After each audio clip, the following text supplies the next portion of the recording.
Hi, my friends. Today I want to present you a new story. Enjoy watching it. My name is Jennifer Simmons. I never asked to look like him, but I do.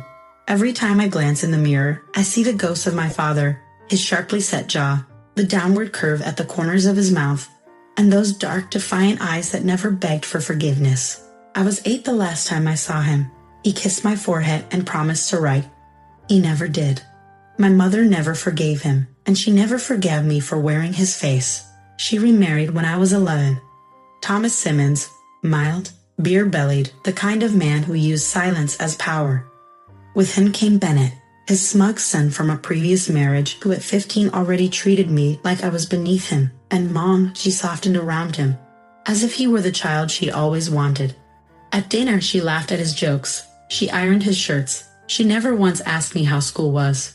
I remember hiding an award certificate in the trash, just so she wouldn't say, "Don't brag, Jennifer." Years passed.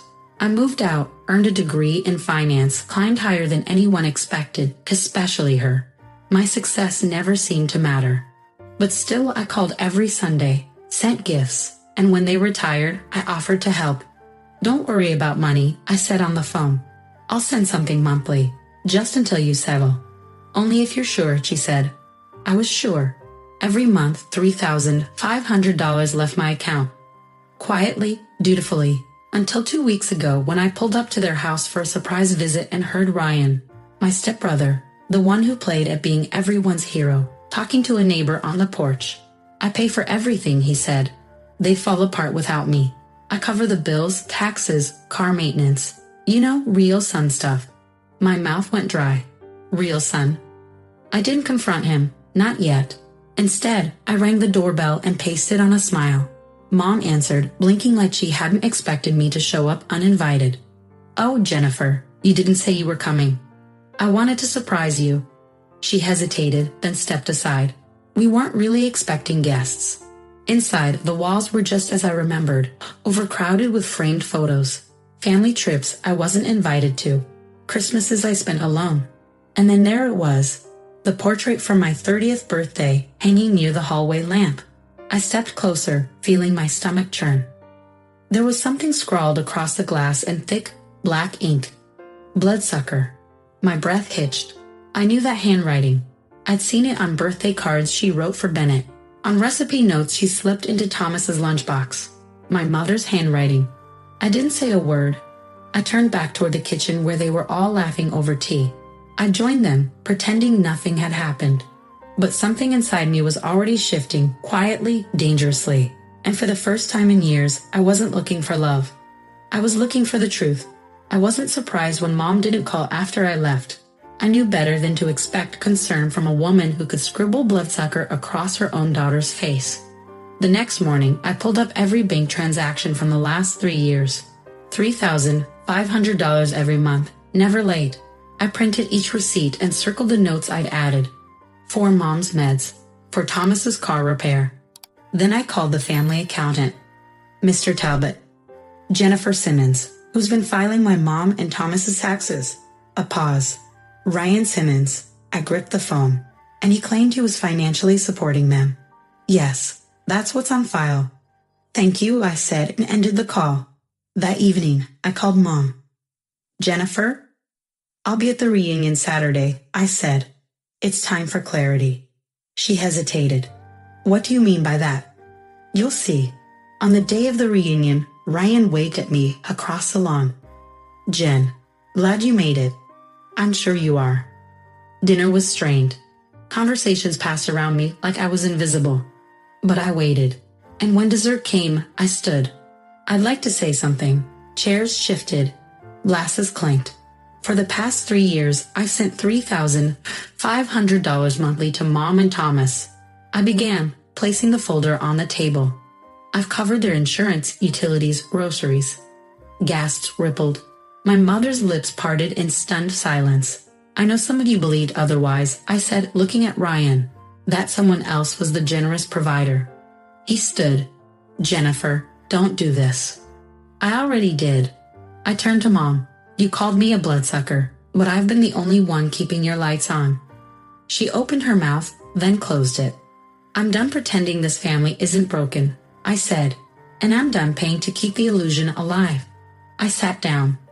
Sound was the tick of the wall clock and the crack of Ryan's fork hitting his pie. The room didn't explode. It cracked silently, like glass under a slow-growing weight. My mother finally spoke. "You're lying." I stared at her. "You can open the folder. Every bank receipt. Every note. Every dollar." Ryan snatched it off the table, flipping through the pages in disbelief that looked a little too rehearsed. "This isn't. These are out of context," he stammered. Thomas leaned forward, his face pale. "Wait, is this true?" Ryan's lips thinned. I stepped back from the table. Ryan's been taking credit for my support, while running 2 fraudulent real estate LLCs, both of which are now under IRS investigation. I have the case numbers if anyone's curious. Aunt Delia dropped her fork. "Lord have mercy." "Jennifer," Mom snapped, slamming her hand against the table. "You don't air family matters like this." I looked at her, no longer pleading, just done. "You wrote Bloodsucker on my photo," I said softly. "Turns out, the only one draining anyone here is your golden boy." Thomas looked ready to speak, but Mom raised her hand, silencing even him. "Get out," she hissed. I smiled, cold and calm. "With pleasure." I turned, heels clicking on tile.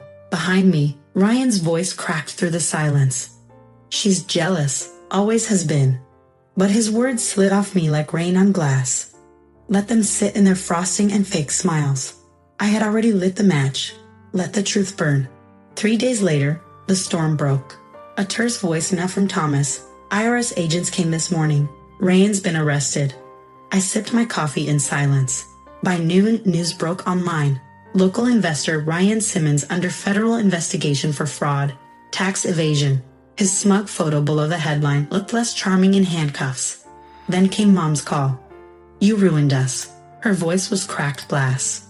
"No," I said. "You ruined yourself by building a shrine around a lie." There was silence, then a whisper, bitter and trembling. "He's still my son. And I was your daughter," I said. "You just never saw me." I hung up before she could respond. Later that evening, I received an email from a lawyer. My financial contributions had been fraudulently filed under Ryan's name on joint tax returns. Thomas's accounts were frozen. The entire house of cards was collapsing. That night, standing by my window, I didn't feel triumphant. I felt clean. The truth had scorched through the rot. And they, my mother, Thomas, and Ryan, were finally feeling the heat. I returned to the house one last time, not for them, but for myself. The portrait still hung in the hallway, glass cracked, the word Bloodsucker faintly visible beneath a sloppy attempt to wipe it clean. I didn't flinch. Mom sat slouched on the sofa, eyes hollow, papers in her lap. Court summons, IRS letters, a foreclosure notice. Thomas was gone. Ryan was awaiting trial. The silence in the house was thicker than grief. "You're happy now, aren't you?" she rasped without looking at me. "No," I said softly. "Just finally free." She scoffed, but I stepped closer, placing a small envelope on the table. Inside, my last check. 1 month's support. Closure, not charity.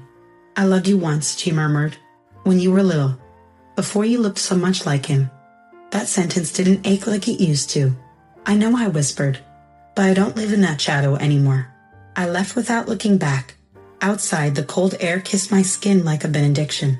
In my car, I opened my phone to a photo of my dearest and most beloved friend, my dog Milo, who will always love me no matter what. Friends, what do you think of this story? Write your opinion in the comments. Would you like more stories? Don't forget to subscribe and hit the bell button so you don't miss any videos. See you tomorrow.